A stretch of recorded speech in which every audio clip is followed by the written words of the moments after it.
Okay, let's just jump right into this. We're talking about a conflict that, in just a few short weeks, didn't just reshape the Middle East, it pretty much reshaped the entire world. We're going to break down Operation Midnight Hammer. That's the US-Israeli war on Iran, and it's just stunning, world-altering aftermath. Wow, I mean, that's a pretty heavy statement from a major political figure, right? And here's the thing, he's not the only one saying it. You've got commentators, politicians, everyone is basically calling this a historic failure. So to really get why, we've got to go back to the beginning and look at what the architects of this whole thing were trying to achieve. And let me tell you, their goals were... So yeah, the premise. The goals of the war. And like I said, these were not small goals. We're not talking about a limited strike here. This was a full-on attempt to redraw the entire map of the Middle East. The official aims were, there's no other word for it, maximalist. They were aiming for the total, complete, strategic defeat of Iran. Think about what that means. Neutralizing their nuclear program, getting their hands on the enriched uranium, taking out all their ballistic missiles, and the big one, they were counting on a domestic uprising to just topple the Islamic Republic from the inside. A huge, huge gamble. Okay, so that was the plan. But it didn't exactly work out that way. Not even close. It really all pivoted on two key things that the war planners seem to have, well, completely underestimated.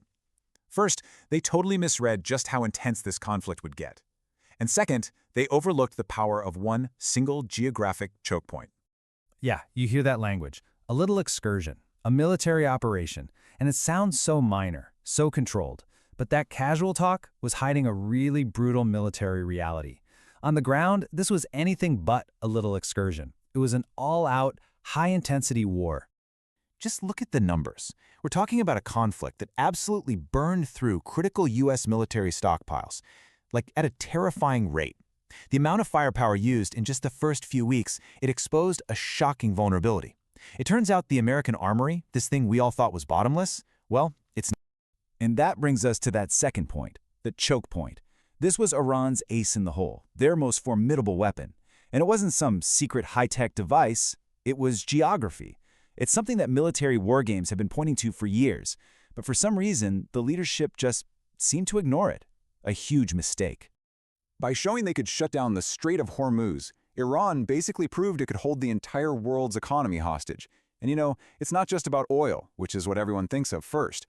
We're talking phosphates for fertilizer, helium for making computer chips, all that stuff was cut off. It was a clear message. Tehran could basically start a global recession whenever it wanted. So that choke point, it created this massive strategic headache. It boiled down to a huge economic imbalance in the cost of the fight.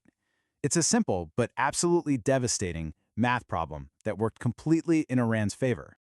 Okay, so on one side of the equation, you have the defense. A single Tamir interceptor missile, the kind the Iron Dome uses, you're looking at a conservative cost of $50,000 for one.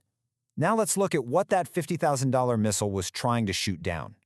And there it is. That's the heart of the problem. The economics of this war were completely unsustainable for the US and Israel.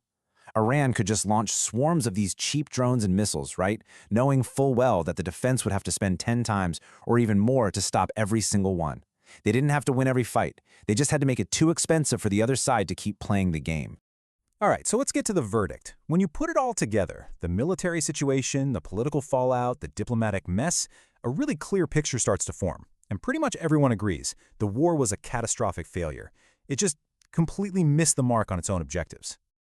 According to analysts, Iran's definition of winning was totally different. It wasn't about winning battles, it was about raising the price of gas in America. Their strategy was so simple, and that's what made it so effective. They just had to win by not losing. They didn't need to beat the US military. All they had to do was survive, take the hits, and make the cost of continuing the war, both economically and politically, unbearable for their attackers. So if you look at their original checklist of goals, it's pretty brutal. On almost every single point, the war didn't just fail, it actually backfired. Instead of the government collapsing, you saw this huge wave of nationalism, a real rally around the flag effect that made them stronger. That big popular uprising they were counting on, it was called farcical by intelligence analysts. And the nuclear material, still safe, deep underground. And back in Israel, the feeling was just as grim. You had opposition leaders saying that Prime Minister Netanyahu basically gambled the country's entire security on this war, and lost. Badly, leaving Israel in a much, much worse strategic spot than before. So, the consequences. This is where things get really wild. Because this failure, it didn't just happen in a little bubble over the Middle East. No, the fallout from this actively and very, very quickly started to reshape the entire global order. It created brand new alliances and completely shattered old ones. This chart really says it all, doesn't it? It's like a snapshot of a massive geopolitical earthquake. You see the US, once the main mediator, suddenly pushed to the sidelines. Its economic power, seriously challenged. And its old alliances, like with NATO and the Gulf states, fractured and full of mistrust. Think about it from the perspective of the Arab Gulf states. For decades, the deal was, they have the oil, and the US provides a security umbrella. But then Iranian missiles started hitting their infrastructure, even with US air defenses in place. That taught them a really hard lesson. Being a US ally didn't just guarantee their safety, it actually made them a target. And here's the real irony. The war was supposed to crush Iran's economy, to isolate it completely. Instead, it helped create a whole new global financial system.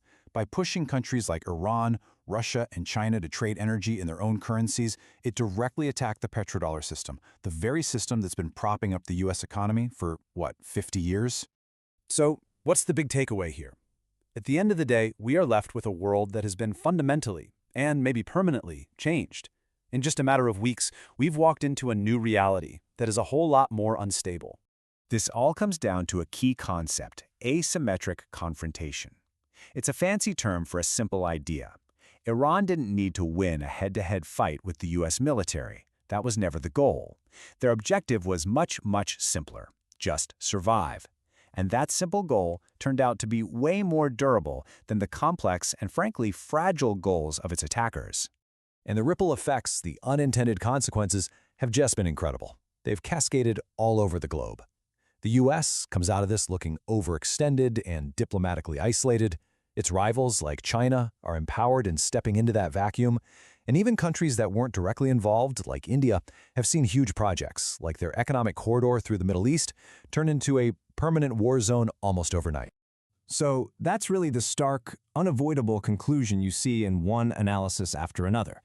This operation, this war, has accelerated the decline of American power while making the very actors it wanted to weaken even stronger. It wasn't just a failure to achieve its goals, it actively created the exact opposite outcome. Which leaves us with this final, hanging question. The war was supposed to eliminate a threat, right? But did it actually end up creating a more dangerous world? That's the question that everyone, leaders, citizens, all of us, are going to have to grapple with now, in this new and much more uncertain reality.